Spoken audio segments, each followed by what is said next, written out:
ಇವತ್ತು ಒಂದು ಭಾಳ ಒಳ್ಳೆಯ ದಿನ. ಈ ನಾಡು ಕಂಡಂಥ, ಈ ದೇಶ ಕಂಡಂಥ ಅತ್ಯದ್ಭುತ ಪ್ರತಿಭೆ, ವರನಟ ಮತ್ತು ನಟ ಸಾರ್ವಭೌಮ ಎಂದೇ ಹೆಸರು ಖ್ಯಾತಿಯಾದ ದಿವಂಗತ ಡಾಕ್ಟರ್ ರಾಜ್ಕುಮಾರ್ ಅವರ 97ನೇ ಹುಟ್ಟಿದ ಹಬ್ಬದ ದಿವಸ.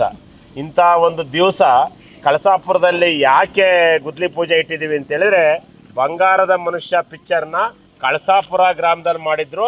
ಅದನ್ನ ಹೆಮ್ಮೆಯಿಂದ ಎಲ್ಲರೂ ಒಪ್ಕೊಬೇಕು.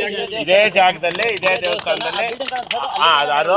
ಹಂಗಾಗಿ ಅವರು ಓಡಾಡಿದ ರಸ್ತೆ ತುಂಬ ವರ್ಷದ ನಂತರ ಹಾಳಾಗಿತ್ತು. ಅದಕ್ಕೆ ಎಲ್ಲ ಊರಿನ ಗ್ರಾಮಸ್ಥರ ಅಭಿಪ್ರಾಯದಂತೆ ಡಾಕ್ಟರ್ ರಾಜ್ಕುಮಾರ್ ಹೆಸರಿನಲ್ಲಿ ಇವತ್ತು 50 ಲಕ್ಷ ರೂಪಾಯಿ ವೆಚ್ಚದ ಕಾಂಕ್ರೀಟ್ ರಸ್ತೆನ ಅದು ದಿವಂಗತ ಡಾಕ್ಟರ್ ರಾಜ್ಕುಮಾರ್ ಅವರಿಗೆ ಅರ್ಪಣೆ ಮಾಡ್ತಾ ಇದ್ದೀವಿ ಅಂತೇಳಿ ಈ ಸಂದರ್ಭದಲ್ಲಿ ಹೆಮ್ಮೆಯಿಂದ ಹೇಳ್ತಾರೆ. ಯಾಕೆಂದ್ರೆ ನಗುನಗುತ್ತಾ ನಲಿ ಅಂತ ಹಾಡು ಹೇಳಿದಂಥ ರಸ್ತೆ ಇದು ಡಾಕ್ಟರ್ ರಾಜ್ಕುಮಾರ್ ಅವರು. ಆಯ್ತಾ, ಬಂಗಾರದ ಮನುಷ್ಯ. ನಾನು ಡಾಕ್ಟರ್ ರಾಜ್ಕುಮಾರ್ ಬಗ್ಗೆನೇ 2 ಮಾತಾಡ್ತೀನಿ. ಯಾಕೆ ಅಂತ ಹೇಳಿದ್ರೆ, ಡಾಕ್ಟರ್ ರಾಜ್ಕುಮಾರ್ ಅವರಿಗೆ ಸರಿಸಾಟಿ ಈ ನಾಡು, ಈ ದೇಶದಲ್ಲಿ ಮತ್ತೊಬ್ಬ ಇಲ್ಲ. ರಾಜ್ಕುಮಾರ್ಗೆ ಸರಿಸಾಟಿ ಅದು ರಾಜ್ಕುಮಾರೇ, ಇನ್ಯಾರೂ ಇಲ್ಲ. ಯಾಕೆ ಅಂತೇಳಿದರೆ, ಕುಟುಂಬ ಸಮೇತ ನೋಡ್ತಕ್ಕಂಥ ಚಿತ್ರ ತೆಗೆದಿದ್ದು ಡಾಕ್ಟರ್ ರಾಜ್ಕುಮಾರ್ ಅವರು.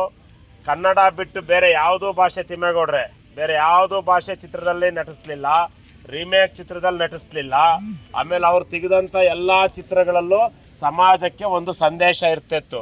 ಉದಾಹರಣೆಗೆ ಇಲ್ಲಿ ಬಂಗಾರದ ಮನುಷ್ಯ ಪಿಕ್ಚರ್ ತೆಗೆದಿದ್ರಿಂದ ಏನು ಸಂದೇಶ? ಭೂಮಿ ನಂಬಿದವರು ಯಾರೂ ಹಾಳಾಗೋದಿಲ್ಲ. ನಗರ ಬಿಟ್ಟು ಭೂಮಿಗೆ ಬಂದ್ರು ಭೂಮಿ ನಂಬಿದರೆ ಅವನೊಬ್ಬ ಬಂಗಾರದ ಮನುಷ್ಯ ಆಗ್ತಾನೆ ಅನ್ನೋ ಚಿತ್ರದ ಮುಖಾಂತರ ರೈತರಿಗೆ ಒಂದು ಸಂದೇಶವನ್ನು ಕೊಟ್ಟಿದ್ರು. ಹೌದು ತಾನೇ? ಅದೇ ರೀತಿ ಬಸವಣ್ಣನವರ ಏನಿದೆ 12ನೇ ಶತಮಾನ ಕಾಯಕವೇ ಕೈಲಾಸ, ಕಾಯಕದ ಬಗ್ಗೆ ಹೇಳಿದವರು ಅವರು. ಗಂಧದ ಗುಡಿ ಫಿಲಮ್ ತೆಗೆದು ಪ್ರಕೃತಿ ಉಳಿಸ್ರಿ, ಕಾಡು ಉಳಿಸ್ರಿ ಅನ್ನೋ ಒಂದು ಸಂದೇಶ ಕೊಟ್ಟಿದ್ದು ಡಾಕ್ಟರ್ ರಾಜ್ಕುಮಾರ್ ಅವರು. ಆಕಸ್ಮಿಕ ತೆಗೆದು ಕನ್ನಡ ಭಾಷೆ ಬಗ್ಗೆ ಅಭಿಮಾನ ಇರಲಿ ಅಂತ ಕೊಟ್ಟಿದ್ದು ಅವರು.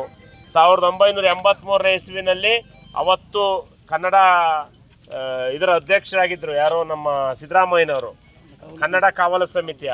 ಅವತ್ತು ರಾಜ್ಕುಮಾರ್ ನೇತೃತ್ವದಲ್ಲಿ ಗೋಕಾಕ್ ಚಳುವಳಿ ನಡೆದು ಗೋಕಾಕನ್ನು ಉಳಿಸ್ಕೊಂಡಿದ್ದು ಡಾಕ್ಟರ್ ರಾಜ್ಕುಮಾರಿಂದ. ಅಂಥ ಒಬ್ಬ ಮಹಾನ್ ನಟ, ನಾನೊಬ್ಬ ಅವರ ಅಭಿಮಾನಿ. ಆ ಅಭಿಮಾನಿ ಸಂಘಕ್ಕೆ ನಾನೊಂದು 7-8 ವರ್ಷ ಪ್ರಧಾನ ಕಾರ್ಯದರ್ಶಿಯಾಗಿ ಕೆಲಸ ಮಾಡಿದ್ದೆ. ಹಾಗಾಗಿ ಅಂಥವ್ರ ಹೆಸರಿನಲ್ಲಿ ಇವತ್ತು ಗುದ್ಲಿ ಪೂಜೆ ಮಾಡಿ ಅದನ್ನು ಆದಷ್ಟು ಬೇಗ ಈ ಕಾಮಗಾರಿ, ಗುಣಮಟ್ಟದ ಕಾಮಗಾರಿ, ಎಲ್ಲಿದ್ದಾರೆ ಇಂಜಿನಿಯರು, ಗುತ್ತಿಗೆದಾರರು, ಆಯಿತಾ, ಗುಣಮಟ್ಟದ ಮಂಜುನಾಥ್, ಗುಣಮಟ್ಟದ ಕಾಮಗಾರಿ ಮಾಡಿ ಲೋಕಾರ್ಪಣೆ ಮಾಡಬೇಕು. ಕಾಂಕ್ರೀಟ್ ರೋಡು, ಡ್ರೈನ್ನ ಜನ ಯಾವಾಗಲೂ ನೆನಪು ಮಾಡ್ಕೊಳ್ಳುವಂಥ ಮಾಡಬೇಕಲ್ವ ಮಂಜಣ್ಣ?